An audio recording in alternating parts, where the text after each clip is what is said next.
오늘 사무엘하 9장이죠. 9장 보기 시작하겠습니다. 1절부터 오늘 8절 말씀까지 먼저 읽어보겠습니다. 다윗이 이르되 사울의 집에 아직도 남은 사람이 있느냐? 내가 요나단으로 말미암아 그 사람에게 은총을 베풀리라 하니라. 사울의 집에는 종 한 사람이 있으니 그의 이름은 시바라. 그를 다윗의 앞으로 부르매 왕이 그에게 말하되 네가 시바냐 하니 이르되 당신의 종이니이다 하니라. 왕이 이르되 사울의 집에 아직도 남은 사람이 없느냐? 내가 그 사람에게 하나님의 은총을 베풀고자 하노라 하니 시바가 왕께 아뢰되 요나단의 아들 하나가 있는데 다리 저는 자니이다 하니라. 왕이 그에게 말하되 그가 어디 있느냐 하니 시바가 왕에게 말하되 로드 바람미엘의 아들 마길의 집에 있나이다 하니라. 다윗 왕이 사람을 보되 로드 바람미엘의 아들 마길의 집에서 그를 데려오니 사울의 손자 요나단의 아들 무비보셋이 다윗에게 나와 그 앞에 엎드려 절하며 다윗이 이르되 무비보셋이여 하니 그가 이르기를 보소서 당신의 종이니이다. 다윗이 그에게 이르되 무서워하지 말라. 내가 반드시 내 아버지 요나단으로 말미암아 내게 은총을 베풀리라. 내가 내 할아버지 사울의 모든 밭을 다 내게 도로 주겠고 또 너는 항상 내 상에서 떡을 먹을지니라 하니 그가 절하여 이르되 이 종이 무엇이기에 왕께서 죽은 개 같은 나를 돌보시나이까 하니라. 아멘. 자, 오늘 아주 참 은혜로운 그런 장면이 등장하죠. 먼저 다윗이 물어봅니다. 사울의 집에 아직도 남은 사람이 있느냐? 다윗 왕이처럼 사울 가문에 대해서 관심을 표명하게 된 때가 언제였는지 정확하진 않아요. 그래서 사람들 간에 좀 논란이 있는데 어떤 사람은 이스보셋이 암살당한 직후였을 것이다 라고 주장하는 사람들이 있어요. 4장이 나오는 그런 장면이에요. 그러나 이러한 주장은 옳지 않은 것 같아요. 왜냐하면 그때는 다윗이 통일 이스라엘 왕국을 이루기 아직 전이기 때문에 고작해야 무비보셋이 13살 정도에 불과한 때였기 때문입니다. 근데 여기 오늘 본문을 보면 무비보셋이 젊은 아들을 둔 장성한 성인임을 12절에 보면 밝히고 있거든요. 그래서 좀 앞뒤가 안 맞죠. 또 다른 학자는 뭐라고 설명을 하냐. 이스라엘과 블레셋 간의 길보아 전투, 사무엘상 31장에 나오는 내용이죠. 이 전투가 있은 지 약 20여 년이 지난 때, 곧 다윗의 40년 통치 기간 중 중반기 때의 일일 것이라고 해석을 하는 거죠. 왜냐하면 길보아 전투 당시 무비보셋이 고작 5세에 불과했기 때문에. 그러나 지금은 어엿한 한 아버지가 되어 있다고 12절에서 말했다 그랬잖아요. 따라서 지금 무비보셋의 나이는 아무리 적게 쳐도 20세는 넘었음이 분명한 것이죠. 하여튼 이때 다윗이 어느 정도 이스라엘을 안정된 궤도에 올려놓은 때가 되는 것이죠. 따라서 이 견해가 맞다고 많은 학자들의 지지를 받는 것이죠. 즉 그들은 모두 그동안 눈꽃 뜰 새 없이 바빴을 거예요. 이스라엘 왕국을 건설하는 데만 총력을 기울였으니까. 근데 이제 어느 정도 안정권에 들어서자 절친이었던 요나단과의 언약을 다윗이 기억했을 것이다 하는 거죠. 충분히 이해가 가죠. 우리도 먹고 살기 바쁠 때는 가족들 돌볼 그런 겨를이 없잖아요. 여기저기 흩어져 있는. 그러다가 이제 좀 살만하다 그러면 이제 고향에 있는 가족들도 부르고 이러는 것 아닙니까? 마치 그런 모습이라 할 수 있어요. 중요한 것은 이 다윗이 요나단을 기억했다는 거죠. 내가 요나단을 인하여 베풀리라. 자, 이처럼 사울의 후손, 그것도 특별히 요나단의 후손을 찾아서 선대하려 하는 것은 크게 두 가지 이유가 있다고 봐야 되겠죠. 하나는 요나단이 우리가 아는 바와 같이 다윗에 있어서 생명의 은인이죠. 또 한 가지는 다윗이 요나단 생전에 그의 가족을 보호해 주기로 서로 언약했죠. 서로. 사무엘상 20장에 그 내용이 나오죠. 아무튼 이렇게 다윗이 은혜를 베풀기 위해서 사울 가문의 남은 자를 찾고 있었다 하는 것은 요나단과 다윗 간의 우정이 생전뿐만 아니라 후에도, 죽음 후에도 계속될 만큼 깊은 것이었다. 성실한 것이었다. 변함없는 우정이었다. 참 아름다운 스토리가 지금까지도 사무엘하 여기서도 계속 나타나고 있는 것이죠. 이 오늘 본문의 핵심은 은총이에요. 은총. 이 은총을 베풀었다 하는 그 단어가 사실은 전체 이 구장의 핵심이라고 할 수 있죠. 전반부의 핵심이라고 할 수 있죠. 구약에서 은총 혹은 은혜에 해당하는 말로는 헨이라는 단어가 있고 라촌이라는 단어가 있고 여러분이 한 번쯤 들어보셨을 헤세드라는 단어가 있어요. 먼저 헨이라는 단어는 단순히 즐겁고 아름다운 그런 모습을 말하는 거예요. 또 라촌이라는 단어는 윗사람이 아랫사람에게 베푸는 호의를 의미합니다. 이것도 사실 중요하죠. 근데 여기 나오는 은총에 해당하는 헤세드라는 것은 언약적인 사랑을 말하는 거예요. 즉, 이 말은 하나님께서 당신의 언약대로 택한 백성에게 부어주시는 것과 같은 그런 풍성한 사랑, 이것을 의미하는 단어예요. 따라서 우리는 이런 사실에서 다윗이 지난번 요나단과의 언약을 기억하고 그의 후손에 대한 지극한 관심을 나타내는 그런 은총을 보이고 있다는 것을 볼 수 있죠. 2절과 3절 읽어보겠습니다. 이제 사울의 집에는 종 한 사람이 있으니 그의 이름은 시바라. 이 신하들이 이제 이렇게 보고하는 거죠. 그를 다윗의 앞으로 부르매 왕이 그에게 말하되 네가 시바냐 하니 이르되 당신의 종이니이다 하니라. 왕이 이르되 사울의 집에 아직도 남은 사람이 없느냐?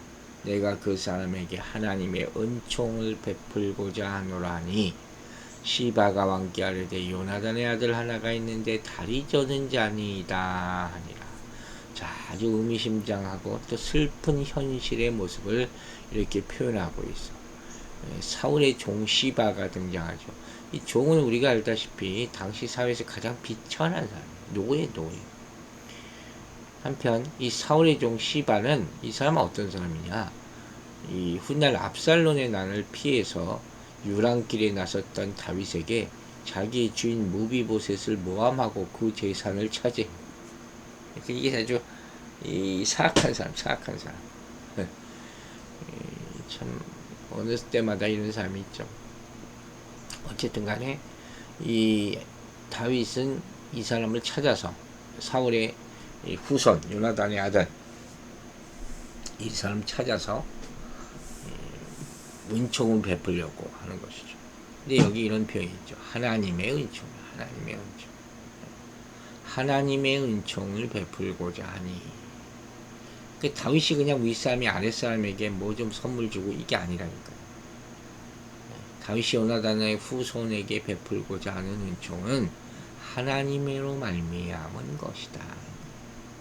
즉 다윗은 하나님께서 지금껏 자신에게 베풀어 주신 은총을 기억하고 그도 타인에게 그 같은 은총을 베풀려고 하는 것이죠. 뿐만 아니라 이는 다윗이 요나단과 맺은 맹세가 하나님을 증인으로 삼은 것이었잖아요. 사무엘상 20장에서 우리가 그걸 봤잖아요. 그 하나님 앞에서 맹세한 대로 신실하게 이행하려고 하는 그런 모습이죠. 우리도 우리 젊었을 때 이 친구들끼리 꼭 그 맹세하는 거 있죠. 나중에 가서 우리 자녀들에게도 그리고 그걸 서로 도와주자. 어려운 그런 모습이에요. 아름다운 모습이에요. 즉 다윗은 사울 가문의 은총을 베풀려는 것은 비록 자기 자신이지만 베풀도록 자신을 주장하신 이는 하나님이시다. 하나님께 영광 돌리는 것. 이런 것이 바로 하나님 제일주의 신앙 자세라는 것. 내가 했다. 이거 우리는 못 버리죠. 하나님이 하셨다. 이게 먼저 나와야 된다는 것을 다시 한번 얘기합니다. 그런데 여기 좀 가슴 아픈 모습이 나오죠.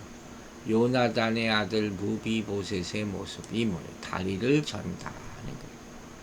다리 저는 절뚝발이라는 거예요. 이 사람은 왜 이렇게 됐어요? 어렸을 때 이 사울과 요나단의 전사 소식을 듣기 급히 도망하던 유모의 팔에서 떨어져 가지고 이런 불구가 된 거죠. 여기 오늘 이 9장을 보면 무비보셋이 이렇게 다리를 전다는 말이 두 번이 나온 것같아요. 13절에도 또 나와요. 더 이상 사울 가문의 희망을 없음을 상징하는 그런 상징적인 의미도 있고, 또 반면 이럼에도 불구하고, 이런 모습임에도 불구하고 그를 친아들처럼 사랑한 다윗의 사랑과 인격을 강조하고 있다고 봅니다. 당시 왕국에는 이런 불구자는 들어오지도 못했어요.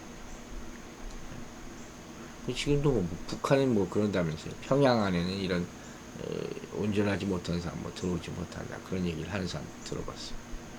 어쨌든 여기서 우리는 다윗의 은혜, 사랑, 이것을 표현하는 것을 보는 것이죠. 그는 하나님께 일방적인 은혜와 사랑을 입은 사람이잖아요. 자신의 어떤 공로도 보지 않으시고 자신을 이스라엘 2대 왕으로 삼아주시고 골리앗과의 싸움에서 이기게 하시고 또 그를 따르는 많은 사람들을 붙여주셔서 지금의 자리에까지 오르게 하신 것. 자신이 세워야 할 나라가 하나님 나라라면 그 나라에 하나님의 사랑을 가장 잘 접목해야 할 것을 깨달았다는 것. 이 중요하죠. 하나님의 나라가 이 땅에 이루어지기 위해서는 하나님의 은혜와 사랑이 나타나야 된다. 그러니까 다윗은 이걸 깨닫고 인간적인 것, 인간의 상식이 아니라 하나님의 상식으로 나라를 운영하기로 마음먹었다. 그리고 그 마음이 바로 사울의 후손을 찾는 것, 이것으로 귀결된 것이다. 이걸 보면서 우리도 참 감사하죠. 우리는 영적인 이 절름발이 같은 많은 사람들에게 하나님께서 영생의 축복을 주시고 우리를 구원으로 초대하시지 않습니까? 바로 이걸 우리가 이 본문을 보면서 깨달아야 한다. 그 말을 하는 겁니다. 4절과 5절 보세요. 왕이 그에게 말하되 그가 어디 있느냐 하니 시바가 왕에게 아뢰되 로드발 암멜의 아들 마길의 집에 있나이다. 다윗 왕의 사람을 보내어 로드발 암멜의 아들 마길의 집에서 저를 데려오니.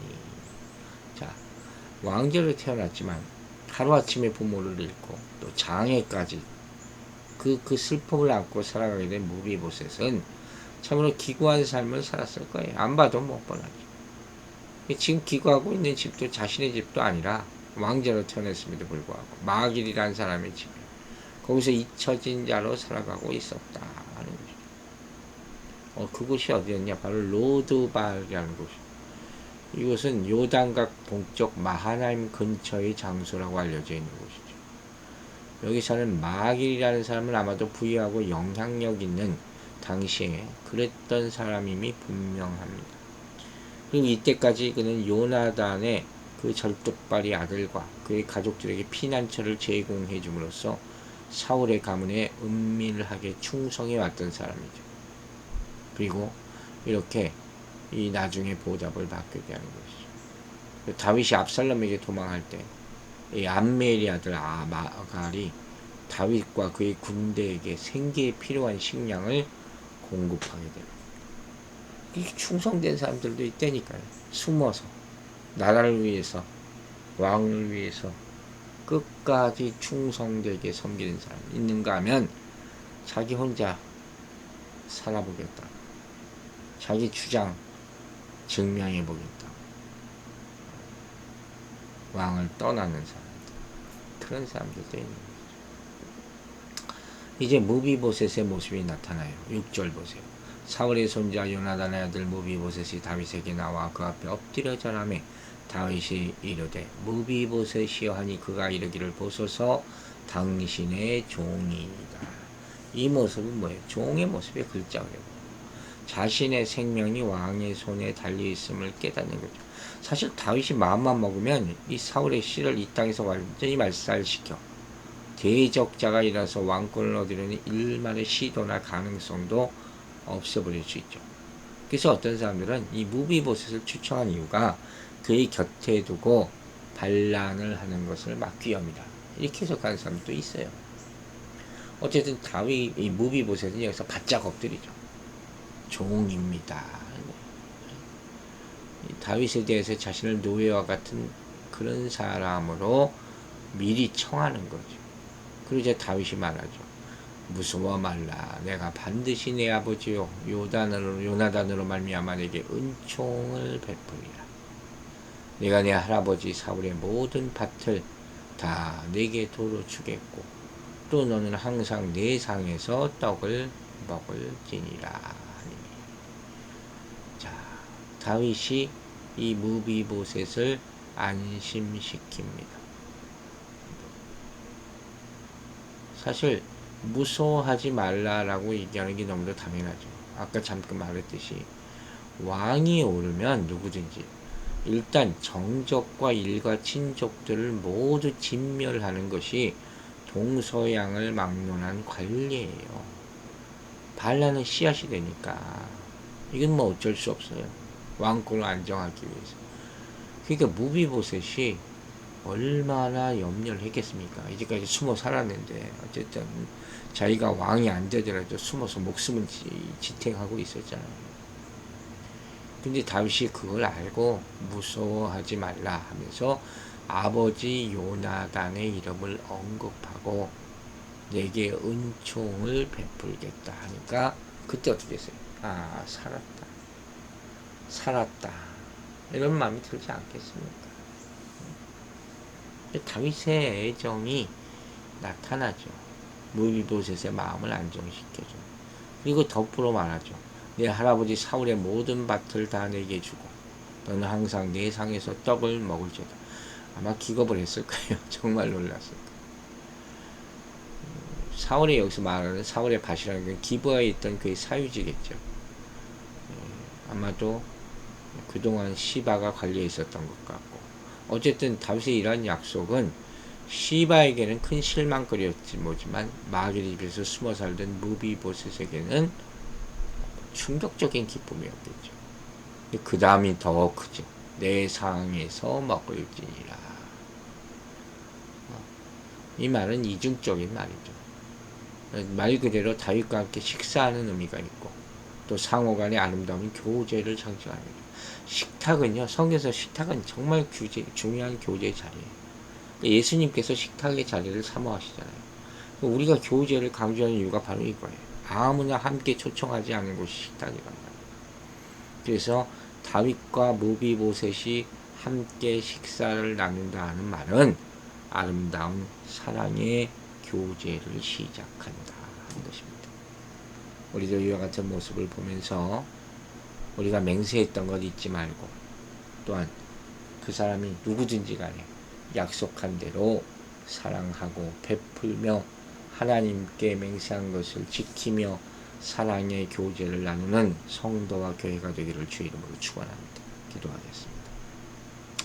아버지 하나님 감사합니다. 다윗은 참으로 이제까지 신실한 모습을 보여줍니다.